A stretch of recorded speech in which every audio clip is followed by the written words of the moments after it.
Hello, ഇന്ന് നമ്മൾ video ആയിട്ട് വന്നിരിക്കുന്നത് എങ്ങനെയാണ് ഇൻഡോർ പ്ലാന്റ്സ് വെള്ളത്തിൽ വെച്ചിട്ട് പ്രൊപ്പഗേറ്റ് ചെയ്യുന്നത് കാണിക്കാൻ വേണ്ടിയിട്ടാണ്.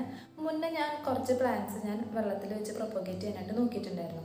ഇപ്പോൾ നോക്കിയപ്പോൾ എല്ലാ പ്ലാന്റ്സിലും നന്നായിട്ട് റൂട്ടൊക്കെ വന്നിട്ടുണ്ട്. പ്ലാന്റ്സ് നല്ല ഹെൽത്തി ആയിട്ടാണ് ഇരിക്കുന്നത്. അപ്പോൾ ഏതൊക്കെ പ്ലാന്റ്സ് ആണ് ഞാൻ വെള്ളത്തിൽ വെച്ച് പ്രൊപ്പഗേറ്റ് ചെയ്തതെന്നുള്ളത് നിങ്ങൾക്ക് ഞാൻ കാണിച്ചു തരാം. ഇതാണ് ഞാൻ വെള്ളത്തിൽ വെച്ച് പ്രൊപ്പഗേറ്റ് ചെയ്തിട്ടുള്ള പ്ലാന്റ്സ്.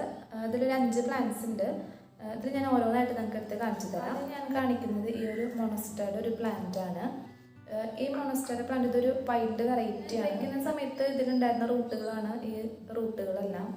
ഈ റൂട്ടുകളും ഈ റൂട്ട്സൊക്കെ വെക്കുന്ന സമയത്ത് ഉണ്ടായിരുന്നതാണ്. ഞാൻ വെള്ളത്തിൽ വെച്ചതിന് ശേഷം വന്നിട്ടുള്ള റൂട്ടുകളാണ് ഇതെല്ലാം. ഇതൊക്കെ ഞാൻ വെള്ളത്തിൽ വെച്ചതിന് ശേഷം വന്നിട്ടുള്ള റൂട്ടുകളാണ്. പിന്നെ ഈ പ്ലാന്റ് നമ്മൾ നോക്കുകയാണെന്നുണ്ടെങ്കിൽ പ്ലാന്റ് നല്ല ഹെൽത്തി ആയിട്ട് തന്നെയാണ് ഇരിക്കുന്നത്. കുറേ നാൾ വെള്ളത്തിൽ വെച്ചെന്ന് കരുതിയിട്ട് ഇതിന് വലിയ പ്രശ്നങ്ങളൊന്നും ഉണ്ടായിട്ടില്ല.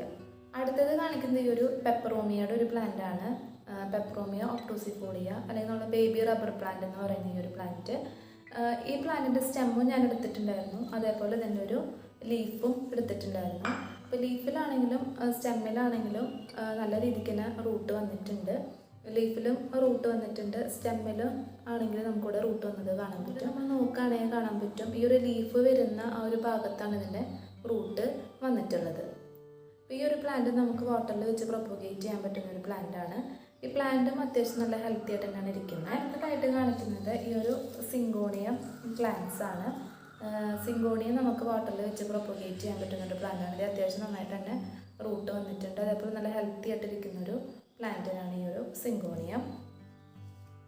അടുത്തത് ഈ ഒരു ഡ്രസീന പ്ലാന്റ്. ഡ്രസീന അല്ലെങ്കിൽ നമ്മൾ ലക്കി ബാമ്പ് എന്ന് വിളിക്കുന്ന ഈ ഒരു പ്ലാന്റ് നമുക്ക് എല്ലാവർക്കും അറിയാം, വെള്ളത്തിൽ നന്നായിട്ട് വളരുന്ന ഒരു പ്ലാന്റും കൂടിയാണ്. നമ്മൾ കൂടുതലും ലക്കി ബാമ്പ് കണ്ടിട്ടുള്ളത് മണ്ണിൽ വളർത്തുന്നതിനെക്കാട്ടും കൂടുതലും നമ്മൾ ലക്കി ബാമ്പ് കണ്ടിട്ടുള്ളത് വെള്ളത്തിൽ നല്ല ഗ്ലാസ് ബോട്ടിലിൽ അല്ലെങ്കിൽ ഗ്ലാസ് ജാറുകളിലൊക്കെ വെക്കുന്നതായിരിക്കും കണ്ടിട്ടുണ്ടാവുക. അപ്പോൾ ഇതും അത്യാവശ്യം നന്നായിട്ട് തന്നെ ഇതിൽ റൂട്ട് വന്നിട്ടുണ്ട്. വെള്ളത്തിൽ വെച്ച് പ്രൊപ്പഗേറ്റ് ചെയ്യാൻ പറ്റുന്നൊരു പ്ലാന്റും കൂടിയാണ് ഈ ഒരു ലക്കി ബാമ്പ്. അടുത്ത് കാണിക്കുന്നത് സ്നേക്ക് പ്ലാന്റ് ആണ്. സ്നേക്ക് പ്ലാന്റ് നമ്മൾ പ്രൊപ്പഗേറ്റ് ചെയ്യുമ്പോൾ ശ്രദ്ധിക്കേണ്ട ഒരു കാര്യം, ഇതേപോലെ ഇങ്ങനെ നമ്മളൊരു വി ഷേപ്പായിട്ട് കട്ട് ചെയ്തതിന് ശേഷം വെക്കാൻ നോക്കുക. അപ്പോൾ അങ്ങനെയാണെങ്കിൽ പെട്ടെന്ന് റൂട്ട് വരാനായിട്ട് അത് ഹെൽപ്പ് ചെയ്യും. നമ്മൾ സാധാ ഹൊറിസോണ്ടലി കട്ട് ചെയ്യാന്നുണ്ടെങ്കിൽ റൂട്ട് വരാനായിട്ട് കുറച്ചും ബുദ്ധിമുട്ടാണ്. ഇങ്ങനെ വെക്കുകയാണെങ്കിൽ പെട്ടെന്ന് റൂട്ട് വരുന്നതായിട്ട് കണ്ടിരിക്കുന്നത്. പിന്നെ അതേപോലെ തന്നെ ഇത് കുറച്ച് നാൾ കഴിയുമ്പോൾ ഇവിടുന്ന് പുതിയ പ്ലാന്റ് നമുക്ക് വരുന്നതായിട്ട് കാണാനായിട്ട് പറ്റും. അപ്പോൾ അങ്ങനെ വരുമ്പോൾ ഞാനത് നിങ്ങൾക്ക് കാണിച്ചു തരാം. അപ്പോൾ നമുക്ക് സ്നേക്ക് പ്ലാന്റും നമുക്ക് വെള്ളത്തിൽ വെച്ച് പ്രൊപ്പഗേറ്റ് ചെയ്യാൻ പറ്റുന്നൊരു പ്ലാന്റും കൂടിയാണ്. നമ്മൾ കാണിച്ചിട്ടുള്ള ഈ എല്ലാ പ്ലാന്റ്സും നമുക്ക് വെള്ളത്തിൽ വെച്ച് പ്രൊപ്പഗേറ്റ് ചെയ്യാൻ മാത്രമല്ല, നമുക്കിതിനെ വെള്ളത്തിൽ വെച്ച് വളർത്താൻ കഴിയുന്ന പ്ലാന്റ്സും കൂടിയാണ്. ഇന്നത്തെ എൻ്റെ വീഡിയോ നിങ്ങൾക്ക് എല്ലാവർക്കും ഇഷ്ടപ്പെടുന്നുണ്ടെങ്കിൽ വീഡിയോ ഒന്ന് ലൈക്ക് ചെയ്യുക. അതുപോലെ ഇതുപോലുള്ള പ്ലാന്റ് റിലേറ്റഡ് ആയിട്ടുള്ള വീഡിയോസൊക്കെ താല്പര്യമുള്ളവരാണെന്നുണ്ടെങ്കിൽ ചാനൽ ഒന്ന് സബ്സ്ക്രൈബ് ചെയ്ത് സപ്പോർട്ട് ചെയ്യാം. താങ്ക്